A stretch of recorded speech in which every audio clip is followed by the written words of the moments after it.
come springtime now, let's say we're getting ready to put this battery back on, I'm going to hook it up to my coach. Again, that should be at about 12.6 volts when I hook it up. And now is the time that you would want to test your charging system coming out of that converter. So your coach might have been plugged in all winter long, all that fun stuff, but it's still a good idea to check and verify that your converter is converting that 110 to 12 volts. The best way to do that then would be, like I said, getting just a basic multimeter, setting it to your DC voltage, and then you're going to take that and you're going to hook it up positive to positive, negative to negative.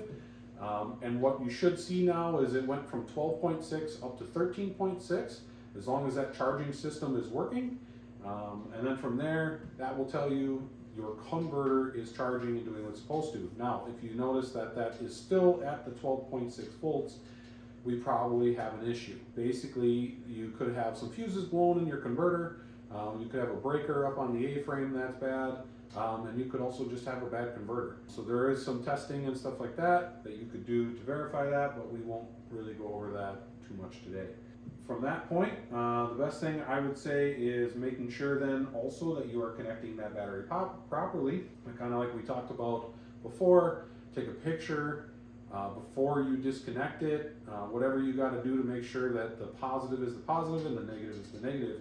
The one thing with campers that you will realize is not every camper wiring is the same color. So you might have one trailer that has a red wire for your positive and a black wire for your negative. And you might have it where your black is your positive and a white is a negative. So make sure you know your coach colors and which wires are which. Because if you do hook them up backwards, you will blow the fuses in your converter.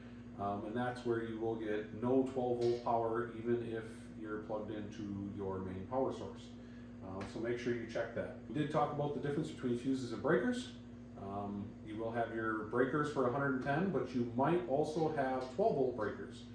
A lot of times you'll find those up at the A-frame of the trailer, which are going to be up by your battery more than likely. Some of those are auto resetting and some of those actually have a button right on them.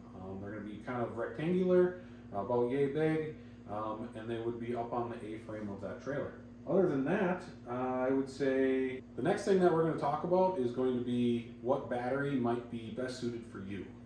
So the best thing I would tell you is going to be what are you going to be doing? Are you going to have a permanent site trailer? If so, something like this battery right here, which is a normal 12 volt battery, just a 24 series. There's not much for CCA or amp hours, which we'll kind of get into that in a minute. But this would basically do everything you need it to do, which is running your slide rooms, running your awning, acting as that filter that we talked about initially, and that's about all you really need.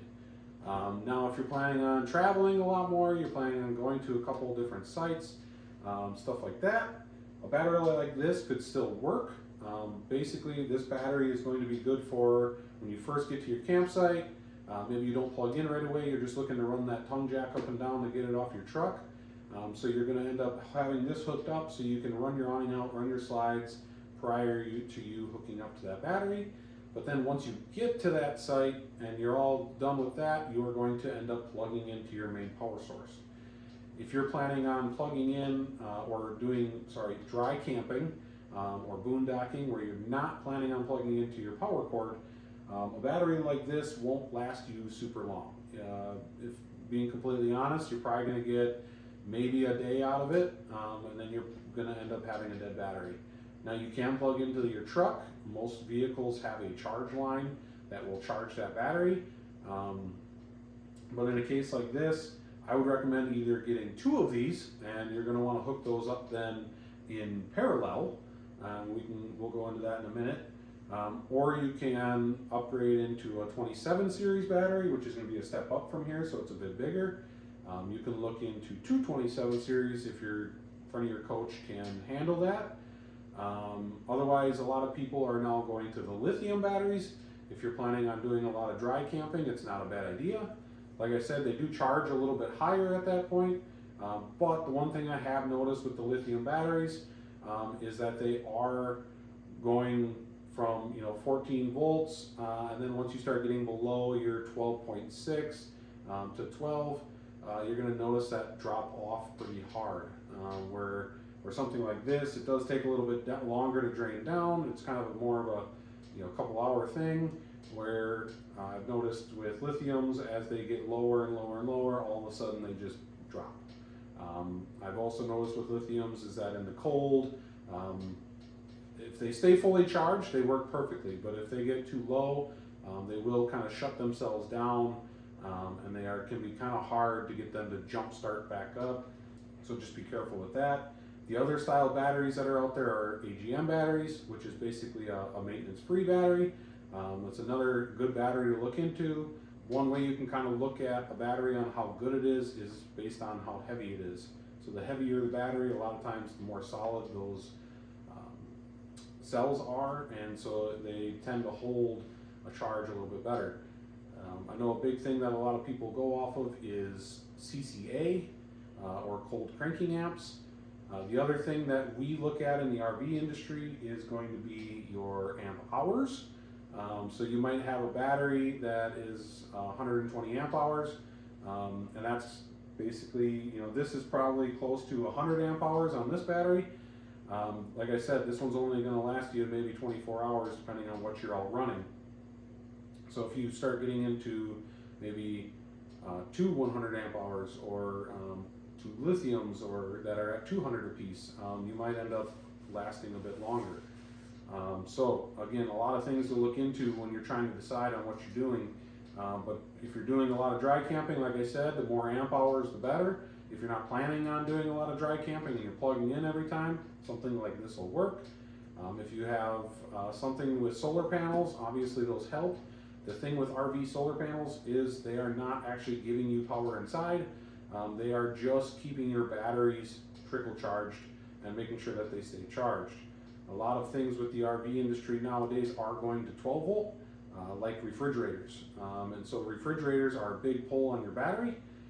So that's where I say it can be very difficult to pick and choose what battery works the best, because if you are running your fridge for off of just your battery here, what used to be able to last about 24 hours is now only going to last maybe 7 or 8, just because that fridge is running and trying to stay cool.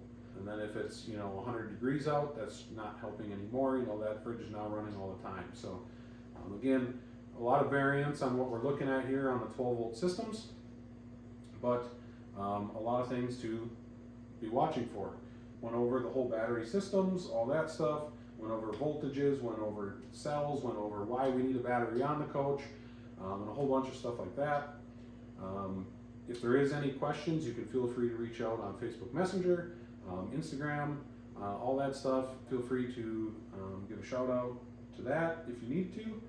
Other than that, thanks a lot, guys. I hope you guys find these videos educational and helpful in some way, shape, or form. If you have anything that maybe you'd like a video on, whether that might be a 12 volt refrigerator or something like that, I am going to try and do more of these videos and kind of give more bits and pieces into it as I get stuff. A lot of that is going to be determined by what I have available to me. So if you have anything specific though and I can make it work, I will definitely do that. So thanks a lot, and thanks for watching.